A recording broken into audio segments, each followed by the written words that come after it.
UNESCO ရဲ့တမိုင်းဝင်အလားပါဆုံးသောနေရာများ UNESCO ဆိုတဲ့အဖွဲ့အစည်းကိုကြားပူကြပေမဲ့ဒီအဖွဲ့အစည်းရဲ့နာမည်အရင်းကိုရောသိကြရလားရှင် UNESCO ရဲ့မူရင်းနာမည်ဟာကုလသမဂ္ဂပညာရေးသိပ္ပံနဲ့ယဉ်ကျေးမှုအဖွဲ့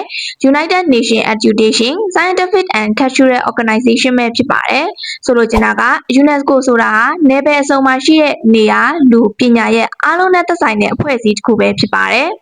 ဒီနေ့ဗီဒီယိုလေးထဲမှာတော့ UNESCO ရဲ့သဘာဝယဉ်ကျေးမှုအမွေအနှစ်နဲ့ပတ်သက်ပြီးထိန်းသိမ်းထားတဲ့နေရာတွေအကြောင်းကိုဝေမျှပေးသွားမှာဖြစ်ပါတယ်။နံပါတ်1ပါလာပါဂိုစ်ကျွန်းများကမ္ဘာပေါ်မှာရှိတဲ့ရင်းနှီးသတ္တဝါတွေကိုစူးစမ်းလေ့လာခြင်းတဲ့သူတွေအတွက်ဒီကျွန်းကတကယ်ကိုယေသနာကျွန်းကြီးတစ်ခုပါ။အီကွေဒေါနိုင်ငံရဲ့နယ်နိမိတ်ထဲမှာရှိပြီးဒီကျွန်းပတ်ဝန်းကျင်ဟာရှားပါတဲ့ရင်းနှီးသတ္တဝါတွေများစွာနေထိုင်ကျဆရာနယ်မြေတွေဖြစ်ပါတယ်။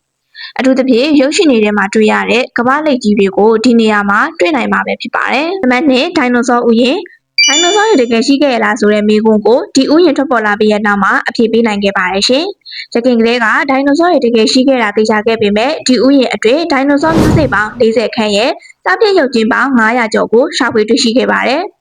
ဒါကြောင့်ဒိုင်နိုဆောခေတ်ရဲ့သမိုင်းနဲ့ပတ်သက်ပြီးများစွာအထောက်အကူဖြစ်စေခဲ့ပြီးယခုဆိုရင်ဒိုင်နိုဆောတွေပြန်လည်မွေးဖွားနိုင်ဖို့အထိလှုံ့ဆော်နိုင်ခဲ့ပါပြီ။ဒီဥယျာဉ်ကိုတော့ကနေဒါနိုင်ငံမှာရှာဖွေတွေ့ရှိခဲ့ပြီး1989ခုနှစ်မှာ UNESCO စာရင်းဝင်နေရာတစ်ခုဖြစ်လာခဲ့ပါတယ်။နံပါတ်3အခရိုပိုရစ်ဘုရားကျောင်းဂရိနိုင်ငံရဲ့သမိုင်းဝင်အဆောက်အဦတစ်ခုဖြစ်ပြီးအေသင်မြို့ရဲ့အမြင့်ဆုံးတောင်ထိပ်မှာတည်ရှိနေပါတယ်။ဂရိနတ်ဘုရားခေတ်မှာတည်ဆောက်ခဲ့ပြီးတော့နတ်ဘုရားမှာအသီနာကိုပူဇော်ဖို့အတွက်ရည်ရွယ်ပြီးတည်ဆောက်ခဲ့တာပဲဖြစ်ပါတယ်။သမိုင်းမတင်မီခေတ်ကလေးကဂရိရဲ့ယဉ်ကျေးမှုနိုင်ငံရေးဘာသာရေးအားလုံးကိုတနေရာထဲမှာလေ့လာနိုင်တဲ့အဆောက်အဦတစ်ခုလည်းဖြစ်ပါတယ်။နံပါတ်4 Taj Mahal တင်ကြိုင်တော်ဒီ Taj Mahal အကြောင်းကိုပြောရမယ်ဆိုရင်ကမ္ဘာသမိုင်းရဲ့အချစ်တက်ဆုံးသောဘုရင်အကြောင်းအရင်ဆုံးသိထားသင့်ပါတယ်။မဂိုအင်ပါယာတကူကြီးထွားလာခြင်းကာလမှာရှားဂျန်ဟန်ဆိုတဲ့ဘုရင်တစ်ပါးဆိုဆန်ခဲ့ပါတယ်။ဒီဘုရင်ဟာသူရဲ့တတိယမြောက်ဇနီးမန်တက်မဟာကိုအင်မတန်မှချစ်မြတ်နိုးခဲ့တာပါ။ဒါကြောင့်ထိုဇနီးတည်ဆုံတဲ့အခါမှာဂူတွင်းတကြိုဖို့အတွက်ဒီအနုပညာလက်ရာမြောက်တင်ကြိုင်တော်ကြီးကိုစောက်လုပ်စေခဲ့တာပဲဖြစ်ပါတယ်။ဒီဂူတင်ကြိုင်တော်ကြီးဟာ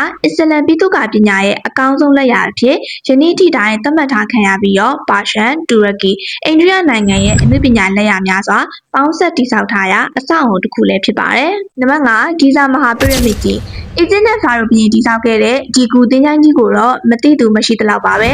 ယနေ့ခေတ်သိပ္ပံပညာများနဲ့ပါလိုက်မမီနိုင်အောင်ကိုတည်ဆောက်ထားခဲ့တဲ့ဒီကမ္ဘာအကြီးဆုံးပရမစ်ကြီးဟာနှစ်ပေါင်း3800နီးပါးလူသားသမိုင်းရဲ့အမြင့်ဆုံးအဆောက်အဦတစ်ခုဖြစ်ခဲ့ပါတယ်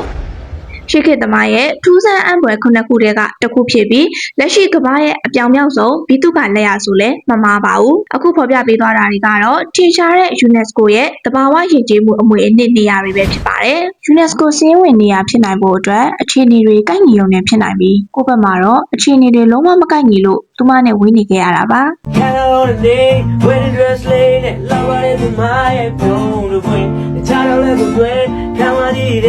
မင်္ဂလာဆောင်နေသောနေ့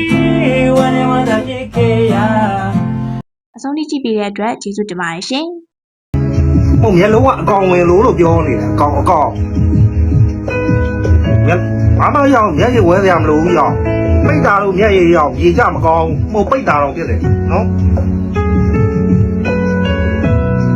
လို့မဒီနေ့မှငါလို့မမျက်စိရနာနေတယ်မြင်ရမြမှာငါကငါပြန်တော့တက်ခဲ့လွဲမှာတော့ဆုံးဖြတ်မိတယ်ငါ